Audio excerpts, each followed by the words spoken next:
Good morning students. BA part first political science के paper first में हम पिछले क्लासों में व्यवहारवाद के अर्थ, उसकी प्रकृति, उसकी विशेषताएं आदि के बारे में अध्ययन कर चुके हैं। आज हम व्यवहारवाद के महत्व पर विस्तार से चर्चा करेंगे। जैसा कि आप सबको विदित है कि व्यवहारवादी उपागम या व्यवहारवादी क्रांति या अन्य शब्द में कहें तो व्यवहारवाद जो कॉन्सेप्ट है वो द्वितीय विश्व युद्ध के बाद अमेरिकी राजनीतिक शास्त्रियों के योगदान से इस नए क्रांति, नए सिद्धांत के रूप में इसका विकास हुआ। इसके विकास के साथ ही अनेक विचारकों ने विभिन्न आधारों पर व्यवहारवाद की आलोचनाएं भी की हैं और अपनी आलोचनाओं के माध्यम से उन्होंने व्यवहारवाद की कमियों को उजागर किया, जिसमें खुद व्यवहारवादी खुद भी शामिल हैं, जिसमें डेविड का नाम सर्वोपरि है। इसके अलावा परंपरागत राजनीतिक शास्त्रियों ने भी व्यवहारवाद की कुछ आधारों पर आलोचना की, लेकिन इसका मतलब यह कदापि नहीं है कि व्यवहारवाद की यह आलोचनाएं होने के कारण या इसमें कुछ कमियां होने के कारण यह पूरी तरह से नकार दिया जावे, ऐसा नहीं है। तो कुछ सकारात्मक बिंदु भी यहां ढूंढे जा सकते हैं, कुछ सकारात्मक तत्व भी यहां देखे जा सकते हैं जो ये बताते हैं कि व्यवहारवाद उपयोगी है, इसका महत्व है। कुछ सकारात्मक पक्ष होने के कारण व्यवहारवाद की उपयोगिता बनी हुई है, जिसके कारण राजनीति विज्ञान के अध्ययन में इसकी उपयोगिता व महत्व को स्वीकार किया जा सकता है। इसने आधुनिक राजनीति विज्ञान के अध्ययन क्षेत्र एवं अध्ययन प्रक्रिया को अत्यधिक प्रभावित किया है और इसको प्रभावित करने के साथ ही राजनीति विज्ञान में एक नवीन भाषा, एक नवीन शैली, नवीन अवधारणाएं, नवीन पद्धतियों का विकास व्यवहारवाद के माध्यम से ही हो पाया है और नई नई तकनीकों का राजनीति विज्ञान में अध्ययन प्रारंभ हुआ, अनुसंधान की प्रवृत्ति को इसने बढ़ावा दिया। तो इन आधारों पर ये कुछ बिंदु हैं जिनके आधार पर हम व्यवहारवाद के महत्व को दर्शा सकते हैं। व्यवहारवाद के महत्व और उपयोगिता को साबित करने वाले कुछ तर्क भी हम गिना सकते हैं। यहां मैंने कुछ हेडिंग्स रखी है जिनके आधार पर हम ये कह सकते हैं कि किन किन आधारों पर यह कहा जा सकता है कि व्यवहारवाद की उपयोगिता दिन प्रतिदिन बनी हुई है। इसका मतलब यह नहीं है कि यह व्यवहारवादी क्रांति या व्यवहारवाद को पूरी तरह से नकार दिया जावे। देखिए, इन हेडिंग्स को एक एक करके हम यहां अध्ययन कर लेते हैं। पहली हमारी जो हेडिंग है वो है एक नए राजनीति विज्ञान की स्थापना, मतलब व्यवहारवादी क्रांति के माध्यम से एक नवीन राजनीति विज्ञान की स्थापना हुई। व्यवहारवाद ने परंपरागत राजनीति विज्ञान की कमियों को दूर कर प्रकट किया, उसको उनके स्थान पर एक नए प्रकार के राजनीति विज्ञान की स्थापना करने का प्रयास व्यवहारवाद में किया गया। और दूसरे शब्दों में कहा जाए या हम ये कहें कि सरल शब्दों में हम इसको कहें तो हम कहेंगे कि व्यवहारवाद ने परंपरागत राजनीति विज्ञान का पूरी तरह से कायाकल्प कर दिया, यानी पूरी तरह से उसको चेंज किया व्यवहारवाद ने। जहां परंपरागत राजनीति विज्ञान मूल्य प्रधान था, आदर्शवादी था, व्यक्तिनिष्ठ था, इन अध्ययनों को बल दिया गया था, वहीं व्यवहारवाद ने आधुनिक राजनीति विज्ञान के अध्ययन में मूल्यों को पूरी तरह से नकार दिया, या ये कहें कि मूल्य निरपेक्ष अध्ययन की बात उन्होंने की। उनका अध्ययन है वो यथार्थवादी है, उसको बना दिया। यथार्थवादी होने के साथ साथ इसे वस्तुनिष्ठ बनाने का प्रयास व्यवहारवादियों के द्वारा किया गया। तो इस प्रकार से हम कहेंगे कि व्यवहारवादी क्रांति ने परंपरागत राजनीति विज्ञान में एक आमूलचूल परिवर्तन किया और जिससे एक नवीन राजनीति विज्ञान की स्थापना हुई। तो इस प्रकार से प्रथम हेडिंग में हमने देखा कि किस प्रकार से नवीन राजनीति विज्ञान की स्थापना व्यवहारवादियों के द्वारा की गई। दूसरी जो हेडिंग्स आप यहां देख पा रहे हैं वो है राजनीति विज्ञान का वैज्ञानिकीकरण करने का प्रयास। देखो, हमने व्यवहारवाद जब हमने पढ़ना स्टार्ट किया था तो हमने इन बातों को देखा भी था कि किस प्रकार से व्यवहारवादियों ने राजनीति विज्ञान को एक विशुद्ध विज्ञान बनाने की दिशा में काम किया और ये कहें कि विषय का वैज्ञानिकीकरण किया। व्यवहारवाद ने राजनीति विज्ञान के अध्ययन के लिए वैज्ञानिक अध्ययन पद्धतियों को अपनाने पर बल दिया। उन्होंने राजनीति विज्ञान के अध्ययन के लिए विभिन्न प्रकार की वैज्ञानिक तकनीकों, जिसमें हम सर्वेक्षण, प्रश्नावली, साक्षात प्रणाली, सांख्यिकी आदि जो प्रणालियां हैं उनको राजनीति विज्ञान में वो लेकर आए ताकि राजनीति विज्ञान को वैज्ञानिक स्वरूप दिया जा सके। तो इस रूप में भी इसका महत्व है कि विषय को, राजनीति विज्ञान विषय को वैज्ञानिकीकरण करने का प्रयास व्यवहारवादियों के द्वारा किया गया। तीसरा जो महत्वपूर्ण बिंदु जो ये व्यवहारवाद के महत्व और उपयोगिता को दर्शाता हुआ यहां आपको दिखाई दे रहा है कि अध्ययन की विषय वस्तु में व्यापक परिवर्तन। देखिए, अध्ययन की विषय वस्तु में व्यापक परिवर्तन व्यवहारवादियों के द्वारा किया गया। जब हम परंपरागत राजनीति शास्त्र पढ़ रहे थे तो हमने देखा था कि वहां अध्ययन का क्षेत्र अत्यंत सीमित था और केवल राज्य सरकार और उससे जुड़ी हुई संस्थाओं तक सीमित था, लेकिन व्यवहारवादियों ने राजनीति विज्ञान की जो विषय वस्तु है उसको काफी व्यापक बना दिया।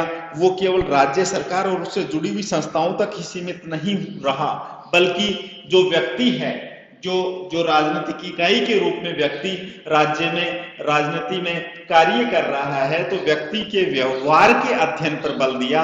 व्यवहारवादियों का मानना था कि व्यक्ति के राजनीतिक व्यवहार का यथार्थ अध्ययन किया जा सकता है, जिसने व्यवहारवाद को जन्म दिया।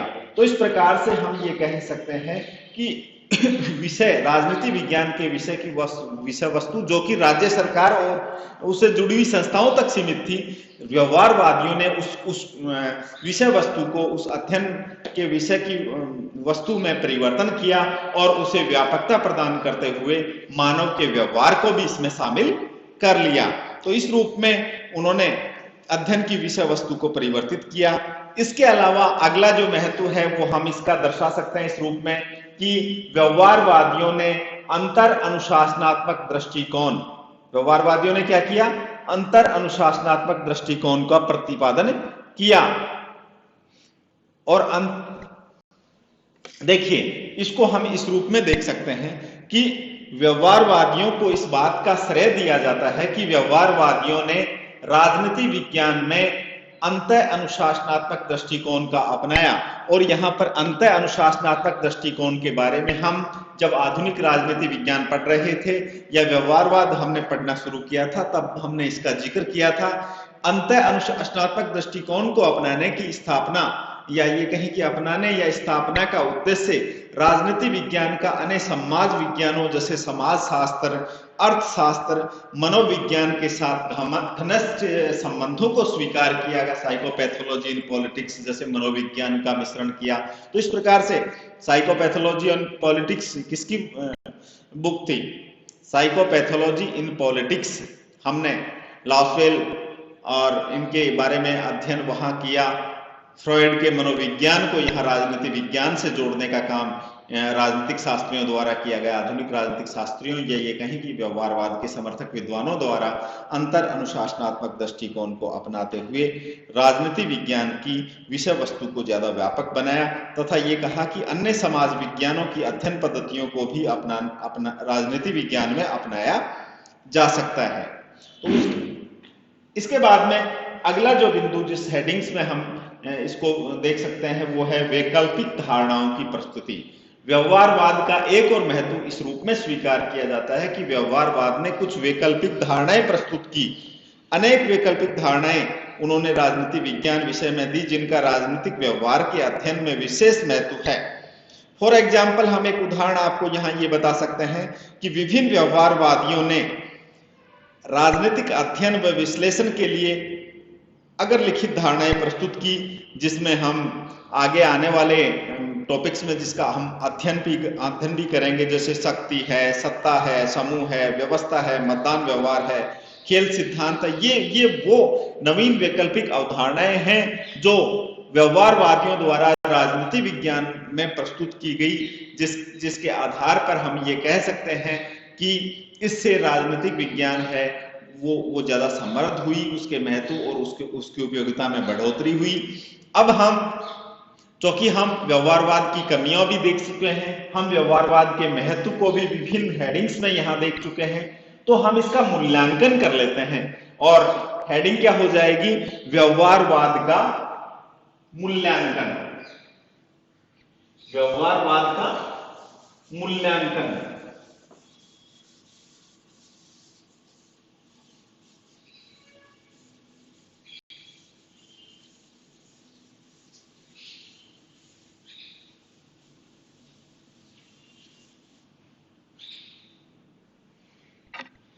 क्या हेडिंग होगी हमारी? व्यवहारवाद का मूल्यांकन। देखिए, व्यवहारवाद का जो मूल्यांकन है, व्यवहारवाद का मूल्यांकन, हम मूल्यांकन में व्यवहारवाद के मूल्यांकन के संदर्भ में व्यवहारवादियों की राजनीति विज्ञान के प्रति जो निष्ठा और अत्यधिक सुधार की जो प्रवृत्ति थी, उसकी प्रशंसा यहां की जा सकती है। उन्होंने पूरे वैचारिक उत्साह के साथ, एक वैचारिक उत्साह यहां देखा जा सकता है, उस वैचारिक उत्साह के साथ उन्होंने राजनीति विज्ञान के अध्ययन को मात्र तथ्यात्मक बनाने का जो प्रयास किया वो सराहना करने योग्य है। और उन्होंने पूर्ण रूप से मूल्य निरपेक्ष अध्ययन पर बल दिया। लेकिन जैसे ही खुद व्यवहारवादियों ने इस चीज को अनुभव किया कि राजनीति विज्ञान को न तो पूर्ण रूप से मूल्य निरपेक्ष बनाया जा सकता है और मूल्य निरपेक्ष अध्ययन संभव भी नहीं है और इसकी उपयोगिता भी नहीं है, ऐसा अध्ययन संपूर्ण मानव समाज के हित में हो वैसा ही अध्ययन किया जाना चाहिए। उन्होंने अपने विचारों को संशोधित करने में कोई संकोच नहीं किया। खुद हम यहाँ डेविड ईस्टन का नाम ले सकते हैं, जो कि व्यवहारवाद के एक बड़े, डेविड ईस्टन व्यवहारवाद के बड़े जो प्रवर्तक रहे, वो कौन थे? David Easton. डेविड ईस्टन ने खुद, बात करें हम डेविड ईस्टन की, कि यानी व्यवहारवादियों की एक सबसे बड़ी खासियत ये थी कि इन लोगों ने, जब इनको पता चला कि पूर्णतया मूल्य निरपेक्ष अध्ययन संभव नहीं है और ऐसे अध्ययन की कोई उपयोगिता नहीं है, तो व्यवहारवादियों के ही एक सबसे बड़े समर्थक डेविड ईस्टन ने क्या किया? व्यवहारवादियों की कमियों को स्वीकार करने में कोई परहेज नहीं किया, कोई गुरेज नहीं किया। उन्होंने उसकी कमियों को तुरंत स्वीकार कर लिया। व्यवहारवादियों ने अपने अध्ययन में मूल्यों को स्थान देकर मूल व्यवहारवाद का अंत कर दिया। अतः उत्तर व्यवहारवाद की स्थापना उन्होंने की, क्योंकि उत्तर व्यवहारवाद के समर्थक विद्वान डेविड ईस्टन थे। डेविड ईस्टन ने ही व्यवहारवादियों की कमियों को दूर करते हुए, कमियों को स्वीकार करते हुए क्या किया? उत्तर व्यवहारवाद का कॉन्सेप्ट दिया। उत्तर व्यवहारवाद। तो उत्तर व्यवहारवाद के प्रवर्तक भी कौन माने जाएंगे? डेविड ईस्टन माने जाएंगे। किंतु यह कहना सर्वथा उचित है कि व्यवहारवाद ने राजनीति विज्ञान को आधुनिकीकरण में ऐतिहासिक भूमिका निभाई, या ये कहें कि इसको राजनीति विज्ञान के मॉडर्नाइजेशन में, राजनीति विज्ञान के आधुनिकीकरण में व्यवहारवाद की भूमिका को अस्वीकार नहीं किया जा सकता। हमें यह मानना पड़ेगा कि व्यवहारवादियों ने, या ये कहें कि व्यवहारवाद ने राजनीति विज्ञान के अध्ययन को ज्यादा व्यापक बनाया, उसे ज्यादा समृद्ध बनाया। और अगर व्यवहारवाद ही नहीं आता तो उत्तर व्यवहारवाद का जो नया कॉन्सेप्ट आया वो एक तरह से व्यवहारवाद के प्रतिक्रिया स्वरूप आया, या उसकी कमियों को दूर करने के लिए आया। तो इस प्रकार से राजनीति विज्ञान के विकास में व्यवहारवादियों का बड़ा योगदान था, जिसे हम अस्वीकार नहीं कर सकते। यद्यपि कोई भी अध्ययन होगा समय अनुसार और समय और काल के साथ साथ उसमें कुछ परिवर्तन होना स्वाभाविक है, और यही बात व्यवहारवाद पर भी लागू होती है कि एक निश्चित समय के पश्चात, कब 1969 में खुद डेविड ईस्टन ने 1969 में खुद डेविड ईस्टन ने इस बात को स्वीकार कर लिया और उत्तर व्यवहारवाद के स्थान पर व्यवहारवाद के स्थान पर वो नया कॉन्सेप्ट क्या लेके आए, उत्तर व्यवहारवाद का लेके आए। नेक्स्ट क्लास में हम उत्तर व्यवहारवाद पर विस्तार से चर्चा करेंगे। आज के क्लास में इतना ही, धन्यवाद।